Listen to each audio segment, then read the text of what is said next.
ప్రభునామనకు మహిమ కలుగును గాక. సువార్త 13వ అధ్యాయము 33వ వాక్యము చదువుకుంటున్నాము. జాగ్రత్త పడుడి,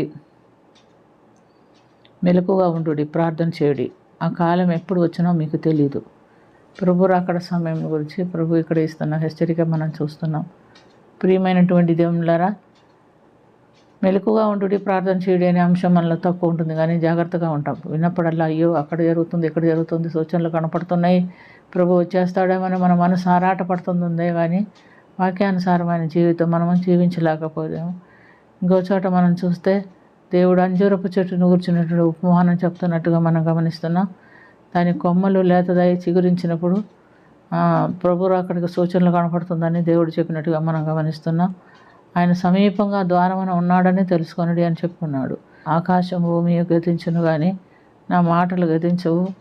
మార్కు సువార్త 13వ అధ్యాయం 32వ వాక్యంలో ఆయన చెప్పినటువంటి మాటలు మనం గమనించుకుందాం. ఆ దినమును గుర్చి, ఆ గడియను గుర్చి తండ్రి తప్ప ఎవరు ఏ మనుషులైనా పరలోకమందలి దూతలైన కుమారుని గుర్చి కుమారుడైనను ఎరగరు అని చెప్తున్నాడు. యేసు ప్రభు పునరుద్ధరణుడు కాక మునిపే ఆయన శిష్యులు పేతురు, యాకోబు, యోహాను, ఆంద్రెయ అని వారు దేవాలయానికి ఎదురుగా ఉన్న ఒలీవ కొండల మీద ఉన్నప్పుడు రహస్యంగా ఆయన అడుగుతున్నాడు, అయ్యా ఇవన్నీ ఎప్పుడు జరుగుననియో నెరవేరుననియో మాకు తెలియపరచువ, కాలం మాకు తెలియపరచువా అని అడిగినప్పుడు యేసు ప్రభు వారితో చెప్పాడు, కాలమును గుర్చు గడియను గుర్చు ఎప్పుడు జరుగునని ఇవన్నీ ఎప్పుడు నెరవేరునని ఎవరికీ తెలియదు. ఆ కాలం గడియ ఒక తండ్రికి మాత్రమే తెలుసును. కాబట్టి మీరు ఆ కాలాన్ని గడియని గుర్తించటం కష్టమని చెప్తున్నట్టుగా యేసు ప్రభు నాకు కూడా తెలియదని చెప్తున్నట్టుగా మనం చూస్తున్నాం. కాబట్టి ఎవడును మిమ్మల్ని మోసపరచకుండా చూచుకొనుడి. అనేకులు నా పేరిట వచ్చి నేనే ఆయన అని చెప్పుకుంటారు, మేము అనేకులను మోసపుచ్చుతారు. కానీ మీరు యుద్ధమును గురించి యుద్ధ సమాచారమును గురించి విన్నప్పుడు జాగ్రత్త పడుడి, కలవరపడకుడి. తగిన సమయంలో ప్రార్థనాపూర్వకంగా ఉండే సమయం తెలుసుకునేదానికి దేవుడు సహాయం చేస్తాడు అని చెప్తున్నాడు. ఇదే మార్కు సువార్తలోనే జనం మీదకి జనము, రాజ్యం మీదకి రాజ్యము లేచును, అక్కడక్కడ భూకంపములు కలుగును, కరువులు వచ్చును, ఇదే వేదనకి ప్రారంభము. కాబట్టి ఇవన్నీ ఎప్పుడు జరుగుట మనం చూస్తున్నాం. ఎందుకంటే జనం మీదకి జనము, రాజ్యం మీదకి రాజ్యము.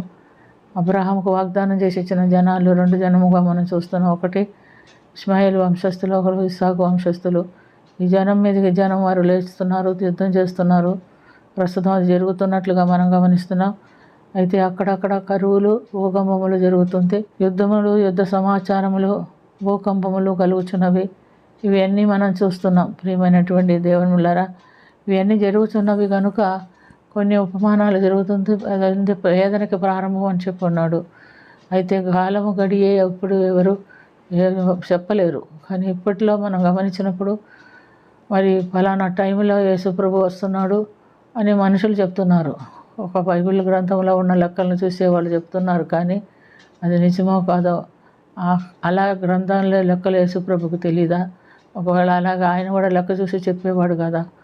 అలా రాలేదు కాబట్టి అలా కాలము సమయము చెప్పుట్టు కరెక్టో కాదో మనకు తెలీదు. ప్రియమైనటువంటి దేవునులారా, ఆయన ఎప్పుడు వచ్చినా ఎలా వచ్చినా మనం ఒక్కటి చేయాలి, మనం సిద్ధపడి ఉండాలి. అందుకనే ఏం చేయాలంటే మెలకుగా ఉండుడి, జాగ్రత్తగా ఉండుడి, ప్రార్థన చేస్తూ ఉండుడి అని చెప్పాడు. దేవుడు చెప్పినటువంటి ఆ కార్యములు మనలో తెలుసుకొని జాగ్రత్త పడి ఉంటే, మెలకుగా ఉంటే, ప్రార్థన చేస్తూ ఉంటే మనం ఎల్లప్పుడూ సిద్ధపాటు కలిగిన వారం అవుతాం. ప్రభు ఏ గడియకు వచ్చినా పర్వాలేదు, సిద్ధపడిన వారికి మార్పు చెంది వారు దేవుని రాజ్యానికి కొనిపోబడతారని దేవుడు చెప్పిన మాట నెరవేరబడుతున్నట్టుగా మనం గ్రహించుకోవాలి. కాబట్టి ప్రియమైనటువంటి దేవునులారా, మనం చేయవలసింది ఒకటే, మెలకుగా ఉండాలా, జాగ్రత్తగా ఉండాలా, ప్రార్థన చేస్తూ ఉండాలి.